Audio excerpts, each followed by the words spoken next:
नमस्कार दोस्तों। आज हम सुनेंगे सुभद्रा कुमारी चौहान द्वारा लिखित कहानी उन्मादिनी। तो ये कहानी शुरू करते हैं। लोग मुझे उन्मादिनी कहते हैं। क्यों कहते हैं ये तो कहने वाले ही जाने, किंतु मैंने आज तक कोई ऐसा काम नहीं किया जिसमें उन्माद के लक्षण हो। मैं अपने सभी काम नियम पूर्वक करती हूँ। क्या एक दिन भी मैं उस समाधि पर फूल चढ़ाना भूली हूँ? क्या ऐसी कोई संध्या है जब मैंने वहां दीपक नहीं जलाया है?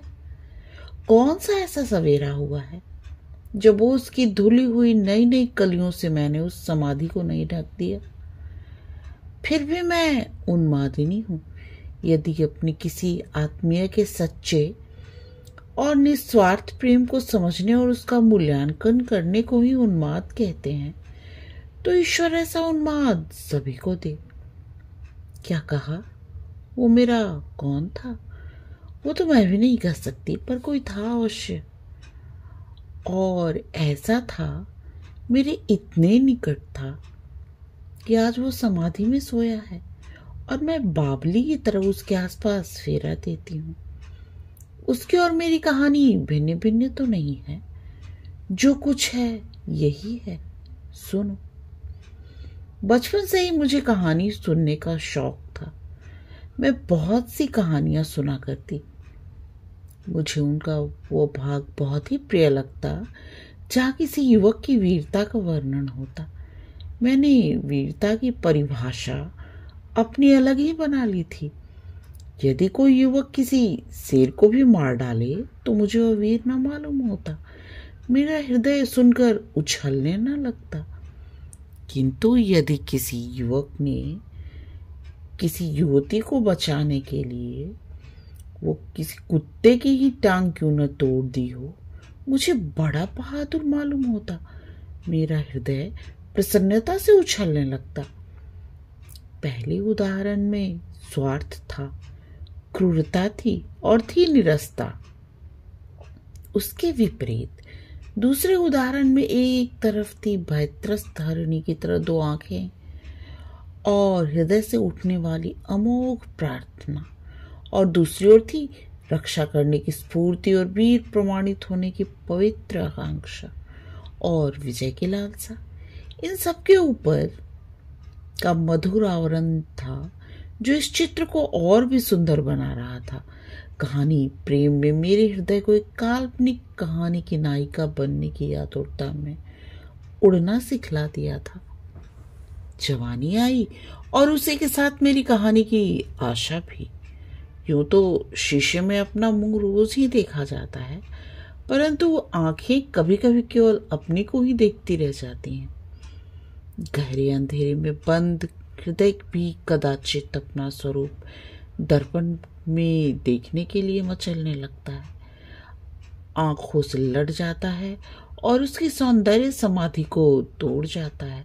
मैंने सुना है कि एक समय ऐसा आता है जब कुरूप से कुरूप व्यक्ति भी अपने को सुंदर समझने लगता है। फिर मैं तो सुंदरी थी ही। बचपन में माँ मुझे प्यार से मेरी सोना, मेरी हीरा, मेरी चांद कहा करती थी। बड़ी होने पर एक दिन कलूटे कुंदन ने मुझसे लड़ाई में कह दिया कि हम तुम्हारे सरीखा गोरा गुरु मुंह कहाँ से लाए। बेचारा कुंदन क्या जाने कि उसने इन शब्दों से कौन सा जादू फूंक दिया कि फिर मैं उससे लड़ न सकी। इस बात के उत्तर में उसे पत्थर फेंक कर मार न सकी। हाँ, मैंने अपने अंदर जाकर हृदय दर्पण के सामने खड़े होकर कुंदन के मुंह से अपने मुंह की तुलना अवश्य की। सचमुच मेरा मुंह बहुत गोरा था, परंतु कुंदन भी तो काला न था, सांवला था, और मुझे सांवले पुरुष ही अच्छे लगते थे। बचपन में अनेक बार राधा कृष्ण की कहानी सुनते सुनते मैं भी अपने को राधा रानी समझने लगी थी। और कृष्ण बहुत तलाश करने पर भी सिवा कुंदन के और कोई न मिलता। कुंदन बांसुरी भी बजाता था और सांवला भी था। फिर भला मेरा कृष्ण सिवा कुंदन के और हो ही कौन सकता था। युवती होने पर मेरे विवाह की चर्चा स्वाभाविक थी। मैंने सुन रखा था कि विवाह कुछ चक्कर लगाकर होता है और एक अपरिचित व्यक्ति उन्हीं कुछ चक्करों के बाद लड़की को अपने साथ लिवा ले जाता है। किंतु मुझे तो विवाह के चक्करों से वे चक्कर अधिक रुचते थे जो कभी कभी मैं कुंदन के लिए और प्रायः कुंदन मेरे लिए लगाया करता था। मैं चाहती तो यही थी कि मुझे अब और किसी के साथ चक्कर न लगाना पड़े। मैं तथा कुंदन दोनों ने मिलकर जितने चक्कर लगाए हैं हमारी जीवन यात्रा के लिए उतने ही पर्याप्त हैं। किंतु पिताजी तो चिट्ठी पत्री से कुछ और ही तय कर रहे थे। सुना है कोई इंजीनियर जो इंग्लैंड से लौटे हैं, उनके साथ पिताजी मुझे जीवन भर के लिए बांध देना चाहते हैं। सोचा मुझे कौन सी इमारत खड़ी करवानी है या कौन सा पुल तैयार करवाना है जो पिताजी इंजीनियर तलाश कर रहे हैं। मेरे जीवन के थोड़े से दिन तो कुंदन के साथ ही हंसते खेलते बीत जाते, किंतु वह मेरी कौन सुनता था। परिणाम यह हुआ कि यहाँ इतने चक्कर लगाकर भी मेरे ऊपर कुंदन का कुछ अधिकार न हो पाया और इंजीनियर साहब ने, जिनसे न मेरी कभी कोई जान थी न पहचान, मेरे साथ केवल 7 चक्कर लगाए और मैं उनकी हो गई। इधर मेरा विवाह हो रहा था, उधर कुंदन बीए की परीक्षा दे रहा था। सुना कि कुंदन परीक्षा भवन में बेहोश हो गया।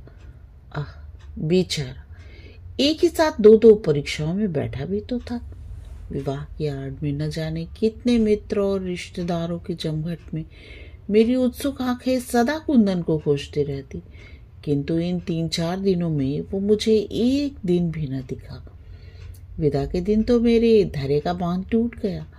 कुंदन की बहन से मैंने पूछा, मालूम हुआ वो कई दिनों से बीमार है। अब क्या करती। हृदय में एक पीड़ा छुपाए हुए मैं विदा हुई। स्टेशन पर पहुंची। व्याकुलता असंभव को भी संभव बनाने की उधेड़-बुन में रहती है। मैं जानती थी बीमार कुंदन स्टेशन नहीं आ सकता, फिर भी आंखें चारों तरफ उसी को खोज रही थी। उधर ट्रेन ने चलने की सीटी दी, उधर गेट की तरफ से कोई तेजी से आता हुआ दिखा। आंखों ने कहा कुंदन है, हृदय ने समर्थन किया, किंतु मस्तिष्क ने विरोध किया। वो बीमार है, भला स्टेशन पर कैसे आएगा। पर वो मेरा कुंदन ही था। उसकी आंखों में निराशाजनक उन्माद, चेहरे पर विषाद की गहरी छाया और ओठों पर वही स्वाभाविक मुस्कुराहट थी। सिर के बिखरे हुए रूखे बालों ने पूरा माथा ढक रखा था। मैं चिल्ला उठी, कुंदन। इतनी देर बाद पास ही बैठी हुई नाइन ने मेरा मुंह बंद कर दिया। बोली, चिल्लाओ मत बेटी, बाराती सुनेंगे तो क्या कहेंगे। अब मुझे होश आया कि मैं कहीं जा रही हूँ, अपने कुंदन से बहुत दूर, बहुत बहुत दूर। कटे हुए वृक्ष की तरफ मैं बेंच पर गिर पड़ी। हृदय जैसे डूबने लगा। ट्रेन चल पड़ी। जब मनुष्य के प्रति मनुष्य की ही सहानुभूति कम देखने में आती है, तब भला इस जड़ पदार्थ रेलगाड़ी को मुझसे क्या सहानुभूति हो सकती थी। उसने मुझे कुंदन से 2 बातें भी न करने दी और झुक झुक कर हवा के साथ उड़ चली। मैं ससुराल आई। बड़ी भारी कोठी थी, बहुत सी दास दासियां थी। यहाँ का रंग ही दूसरा था। पतिदेव को अंग्रेजियत अधिक पसंद थी। उनका रहन सहन, चाल ढाल, बात व्यवहार सभी साहिबाना थे। तो हिंदी बहुत कम बोला करते और अंग्रेजी में जरा कम समझती थी, इसलिए उनकी बहुत सी बातों में प्रायः चुप रह जाया करती। उनके स्वभाव में कुछ रुखापन और कठोरता अधिक मात्रा में थी। नौकरों के साथ उनका जो बर्ताव होता, उसे देखकर मैं भय से सिहर उठती थी। वे मुझे प्राय रोज शाम को और कभी सवेरे भी अपने साथ मोटर पर बिठाकर मीलों तक घुमा लाते। अपने साथ सिनेमा और थिएटर भी ले जाया करते, किंतु अपने इस साहब बहादुर के पार्श्व में बैठकर भी मैं कुंदन को न भूल सकती। सिनेमा की तस्वीरों में रेशमी कुर्ता और धोती पहने हुए मुझे कुंदन की ही तस्वीर दिखाई पड़ती। पति का प्रेम मैं पा सकी थी या नहीं, ये मैं नहीं जानती, पर मैं उनसे डरती बहुत थी। भय का प्रेत रात दिन मेरे सिर पर सवार रहता था। उनकी साधारण सी भावभंगिमा भी मुझे कंपा देने के लिए पर्याप्त थी। वे मुझसे कभी नाराज न हुए थे, फिर भी उनके समीप में सदा यही अनुभव करती कि मैं बंदी हूँ और यहाँ जबरदस्ती पकड़ कर लाई गई हूँ। इस ऐश्वर्य की चकाचौंध और विभूतियों के साम्राज्य में भी मैं अपने बाल सखा कुंदन को न भूल सकी। मैके की स्वच्छंद वायु में कुंदन के साथ खेलना, लड़ना, झगड़ना और उसकी बांसुरी की ध्वनि मुझे भुलाए से भी न भूलती थी। क्षण भर का भी एकांत पाते ही बचपन की सुनहली स्मृतियां साकार होकर मेरी आंखों के सामने फिरने लगती। जी चाहता कि इस लोक लज्जा की जंजीर को तोड़कर मैं मैके चली जाऊं, किंतु इसी बीच छोटे भाई के पत्र से मुझे मालूम हुआ कि कुंदन घर छोड़कर न जाने कहाँ चला गया है। उसका कहीं पता नहीं है। इसलिए मेरी कुछ यह धारणा हो गई कि अब इस जीवन के कैद खाने से निकलकर भी कदाचित मैं कुंदन को न देख सकूंगी। मैके जाने की भी अब मुझे उत्सुकता न थी। अब तो किसी प्रकार अपने दिन काटने थे। एक तो जीवन से ही कुछ आकर्षण न था और न किसी के प्रति किसी तरह का अनुराग ही शेष रह गया था। पर कांच की पुतली की तरह सास और पति की आज्ञाओं का पालन करती हुई नियम से खाती पीती थी, स्नान और श्रृंगार करती थी और भी जो कुछ उनकी आज्ञा होती उसका पालन करती। इसी समय एक ऐसी घटना हुई जिससे मेरी सोई हुई स्मृतियां फिर से जाग उठी। मेरा उन्माद और बढ़ गया। एक दिन दोपहर के बाद मैं अपने छज्जे पर खड़ी हुई अन्यमनस्क सी बाहर सड़क से आने जाने वाले को देख रही थी। सहसा सामने से कपड़ा बिछता हुआ, कुछ कपड़े स्वयं कंधे पर धरे हुए, कुछ नौकर के सिर पर रखवाए हुए मुझे कुंदन दिखाई पड़ा। विश्वास न हुआ, परंतु आंखें खुली थी। मैं सपना नहीं देख रही थी। दौड़कर नीचे आई। आते ही ख्याल आया कि मेरे पैरों में तो मर्यादा की बेड़ियां पड़ी हैं। मैं कुंदन के पास कैसे दौड़कर जाऊंगी? उसके बाद मैंने देखा कुंदन स्वयं ही मेरे यहाँ के एक नौकर के साथ हमारे अहाते में आ रहा है। बाहरी बरामदे में उसने कपड़े उतार दिए। सोफे पर सास बैठी थी। मैंने उनके बुलाने की प्रतीक्षा भी न की, चुपचाप आकर सोफे के पीछे खड़ी हो गई। मेरी सास सामान खरीदने की बड़ी शौकीन थी। हमारे दरवाजे पर से कोई फेरी वाला ऐसा न निकलता जिससे वो कुछ न कुछ खरीद न लेती हूँ। सास की इस आदत को आज मैंने मुक्त हृदय से प्रशंसा की। यदि सामान खरीदने का इतना शौक न होता तो शायद मैं इस कपड़े वाले को इतने समीप से न देख पाती।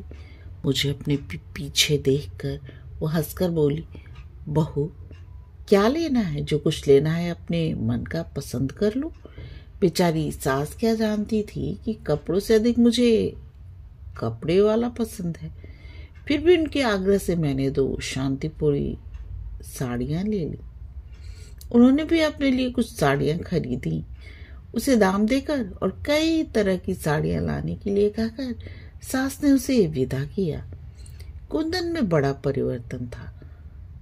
अब वो बहुत दुबला और अधिक सांवला हो गया था।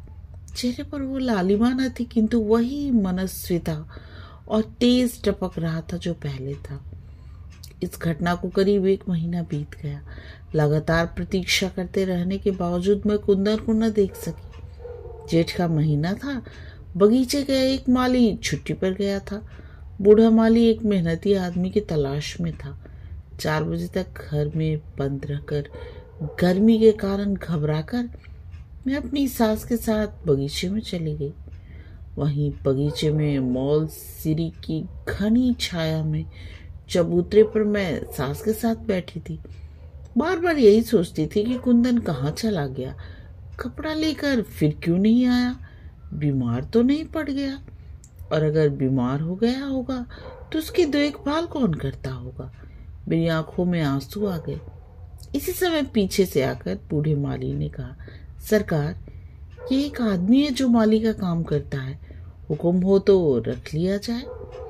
मैंने मुड़कर देखा तो सहसा विश्वास न हुआ, कुंदन और माली का काम। मेरी बेसुध वेदना तड़प उठी। एक संपन्न परिवार का होनहार युवक 10 रुपए माहवार की मालगिरी करने आए। इतनी कड़ी तपस्या! हे ईश्वर, क्या इस तपस्या का अंत न होगा? 10 रुपए माहवार पर कुंदन बगीचे में माली का काम करने लगा। मैं देखती कड़ी दोपहरी में पियो दिन भर कुदाल चलाया करता, पानी सींचता और टोकरी भर भर मिट्टी ढोता। उसका शरीर अब दिन दिन दुबला और सांवला पड़ता जाता था। उसके स्वभाव में कितनी नबाबी थी। वो मेहनत के काम से कितना बचता था। मुझसे छिपा न था, किंतु अब वह कितना परिश्रम कर रहा है। मुझे चिंता रहती थी उसका सुकुमार शरीर इस कठिन परिश्रम को सह न सकेगा। मैं जानती थी किसी प्रकार उसे रोक सकूं या उस काम को वो छोड़ दे, परंतु कैसे रोकती? उससे बात करने की भी मुझे इजाजत नहीं थी। पहले की अपेक्षा अब मैं बगीचे में अधिक आने जाने लगी। पहले आने जाने पर किसी ने ध्यान न दिया, किंतु कुछ ही दिनों बाद टीका टिप्पणी होने लगी।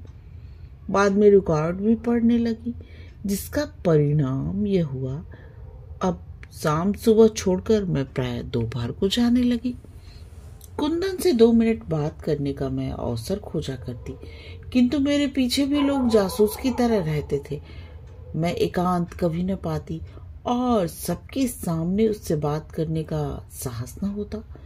कभी कभी मैं उसके नजदीक भी पहुंच जाती तो भी वह मेरी ओर आंख उठाकर न देखता। मैं भी उसे देख लिया करती। अनेक बार जी चाहा कि आखिर कब तक ऐसा चलेगा। जाऊं, उसकी कुदाल छीनकर फेंक दूं और उसे अपने साथ लिवा लाऊं। अब उसकी तपस्या आवश्यकता से अधिक हो चुकी है। उसे अब मेरे निकट रहकर मेरे स्नेह की शीतल छाया में विश्राम करना चाहिए। उस दिन बड़ी गर्मी थी। बंद कमरे में पंखा और खसकी टटियों के भीतर से मैं उस गर्मी का अंदाजा न लगा सकती थी। नींद नहीं आ रही थी, न जाने क्यों एक प्रकार की बेचैनी से मैं अत्यंत अस्थिर सी थी। उठी, खिड़की खोलकर बाहर निकली। पंखा खींचने वाली दासी ने रोका। बहू, इतनी गर्मी में भीतर से बाहर न जाओ, लू लग जाएगी। मैंने उसे हाथ के इशारे से चुप रहने के लिए कहा और बगीचे में पहुंची। कुंदन की कुदाल रुक गई। कुदाल को जमीन पर रख एक तरफ फेंक कर उसने आश्चर्य से मेरी ओर देखा। मैंने कहा, कुंदन, तुम इतनी कड़ी तपस्या क्यों करते हो? तुम्हें इस प्रकार काम करते देखकर मुझे कष्ट नहीं होता। तुम्हारा शरीर इस मेहनत को सह न सकेगा। तुम कहीं सुख से रहो और मुझे भी शांति से रहने दो। आखिर इस प्रकार जीवन को तपाने से क्या लाभ होगा?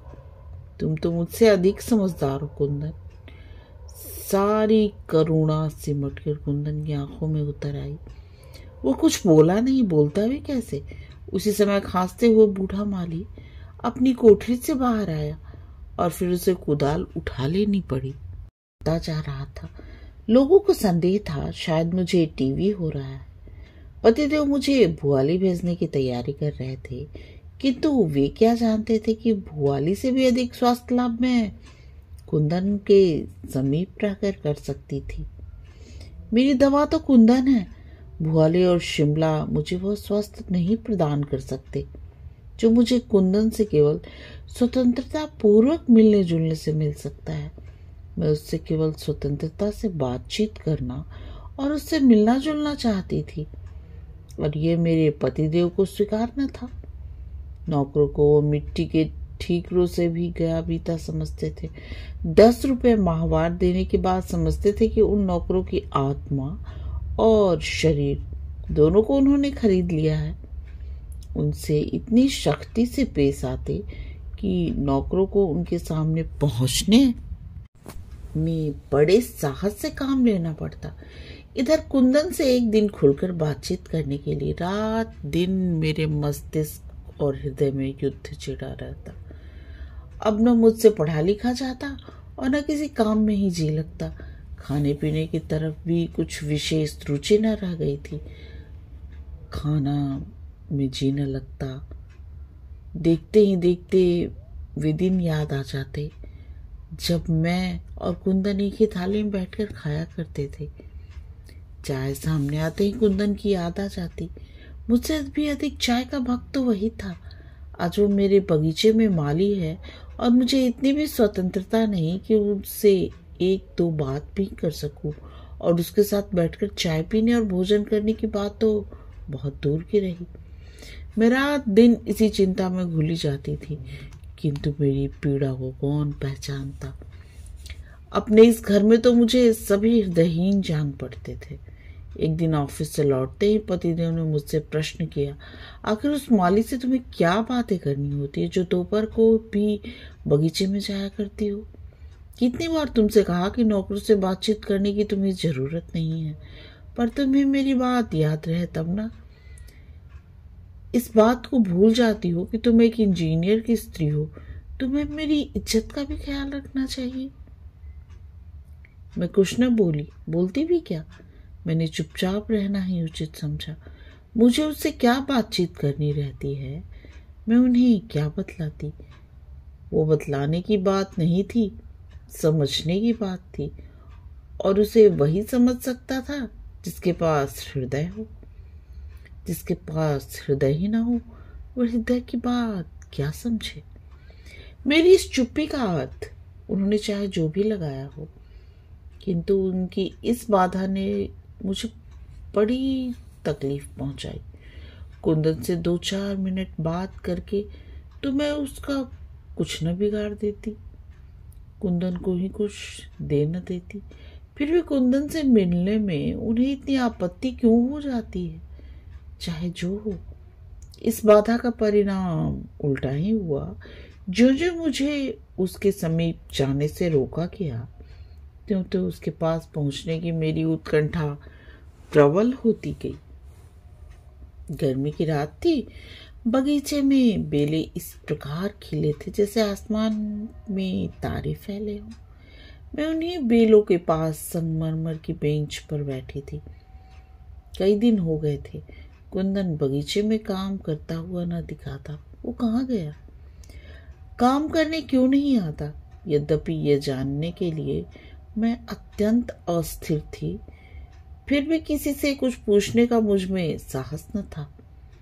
अत्यंत उद्विग्नता से मैं बगीचे के इधर उधर टहलने लगी। टहलते टहलते मैं मालियों के क्वार्टर की तरफ निकल गई। दूर से कुंदन की कोठरी कई बार देखी थी। आज उस कोठरी के समीप पहुंच गई। कोठरी में प्रकाश तो न था, किंतु अंदर से कराहने की आवाज साफ साफ सुनाई पड़ती थी। मैंने ध्यान से सुना, आवाज कुंदन की थी। अब मैं बिल्कुल भूल गई कि मैं किसी इंजीनियर की स्त्री हूं और कुंदन मेरा माली। तेजी से कदम बढ़ाकर मैं कुंदन की कोठरी में पहुंच गई। बिजली का बटन दबाते ही कोठरी में प्रकाश फैल गया। कुंदन ने घबराकर आंखें खोल दी। मुझे देखते ही इस बीमारी में भी उसकी आंखें चमक उठी, और वो वही चमक थी जिसे उसकी आंखों में मैंने कई बार देखा और अनेक बार देखना भी चाहा था। मैं उसी की चारपाई पर उसके सिरहाने बैठ गई। तेज बुखार से उसका शरीर जल रहा था। मालूम हुआ उसे कई दिनों से बुखार आ रहा था। काम वो फिर भी बराबर करता था। इधर कई दिनों से वह बहुत अशक्त हो गया है, और 2 दिनों से छाती और पसलियों में अधिक दर्द होने के कारण वो कोठरी से बाहर नहीं निकल सका। उसकी अवस्था चिंताजनक थी, किंतु देर तक खांसकर वो फिर बोला, हिना रानी, तुम आई हो तो कोई तुम्हें कुछ कहेगा तो नहीं, पर अब तो आई ही हो, अपने हाथ से एक गिलास पानी पिला दो। बड़ी देर से प्यासा हूं। मैंने मटके से एक गिलास भर पानी निकाला और उसे पिलाया और फिर बैठ गई। मैं उसके सिर पर हाथ फेरने लगी। रुकने पर भी मेरी आंखों से झड़ी रुकी नहीं, चलती रही और गला रूंधा सा जा रहा था। प्रयत्न करने पर भी मैं कुंदन से एक शब्द न कह सकी। कुंदन ने अपने गरम गरम हाथों को नीचे झुकाकर मेरे पैरों को छू लिया और छिन्न स्वर में बोला, हिना रानी, घर जाओ, तुम्हें कोई यहाँ देख लेगा तो नाहक तुम पर कोई विपत्ति ना आ जाए, कहीं मेरा ये सुख भी न छिन जाए। तुम्हारे समीप इस हालत में रहकर मैं इस एक प्रकार का सुख पाता हूँ। ठीक उसी समय पतिदेव ने कोठरी में प्रवेश किया। उन्होंने आग्नेय नेत्रों से मेरी तरफ देखा, फिर कुछ बोले। क्या बोले मैं कुछ समझी नहीं। मैं उसी प्रकार कुंदन के सिर पर हाथ धरे बैठी रही। मेरी आत्मा ने कहा, मैंने कोई अपराध नहीं किया है। किसी बीमार की सेवा करना मनुष्य मात्र का धर्म है। फिर मैं मृत्यु की घड़ियों को गिनते हुए उसकी नजरों में अपने एक आश्रित और अपनी आंखों में अपने एक बाल सखा को यदि मैंने एक घूंट पानी पिला दिया तो क्या यह कोई अपराध कर डाला? किंतु मैं उसी क्षण कोठरी छोड़ देने के लिए बाध्य कर दी गई। मैं ऊपर आई तो अवश्य, किंतु मेरी अवस्था पागलों की तरह हो गई थी। रह रहकर कुंदन की रुग्ण मुखाकृति मेरी आंखों के सामने फिरने लगी। बार बार ऐसा मालूम होता कि कुंदन एक घूंट पानी के लिए चिल्ला रहा है। पतिदेव सोए थे, मैं भी एक तरफ पड़ी थी, पर मेरी आंखों में नींद कहाँ। उठी और छज्जे पर बेचैनी से टहलने लगी। बंगले के पास ही बिजली के खंभे के नीचे मैंने कुछ सफेद सफेद सा देखा। अज्ञात आशंका से मैं सिहर उठी। ध्यान से देखा, वो कुंदन था। कदाचित जीवन के अंतिम सांसें गिन रहा था। उस समय न तो कुल की मान प्रतिष्ठा का ध्यान रहा, न किसी के भय का, और न यही ध्यान रहा कि इतनी रात को लोग मुझे बाहर देखकर क्या कहेंगे। चौकीदार मेरी आज्ञा का उल्लंघन कैसे करता। फाटक खुलवाकर मैं बाहर निकल गई। पास पहुंचकर देखा, कुंदन ही था। आह, वही अपने माता पिता का दुलारा कुंदन, अपने मित्रों का प्यारा कुंदन, जिसका कुमलाया हुआ मुख देखकर कितने ही हृदय सहानुभूति से द्रवीभूत हो उठते थे, जिसके इंगित मात्र पर परिचालक वर्ग सेवा के लिए प्रस्तुत रहता था। आज वही कुंदन जीवन के अंतिम समय में अकेला और असहाय शून्य दृष्टि से आसमान की ओर देख रहा है। मुझे देखते ही जैसे उसमें बहुत शक्ति आ गई हो। वो छिन्न स्वर में बोल उठा, हिना रानी, अच्छा हुआ जो तुम आ गई, थोड़ा पानी पिला दो, मैं बहुत प्यासा हूँ। मैंने पानी के लिए चारों तरफ नजर दौड़ाई। थोड़ी दूर पर नल तो था, पर बर्तन कोई न था जिससे मैं उसे पानी पिलाती। सोचा घर तक जाऊं, पर घर जाने का समय न था। नल पर से साड़ी का छोर पानी में भिगो कर लौटी, परंतु अब वो पानी मांगने वाला इस संसार में था ही कहाँ। बस मेरी या उसकी कहानी यही है। कहानी समाप्त। कहानी सुनने और अपना कीमती समय देने के लिए आप सबका बहुत बहुत धन्यवाद।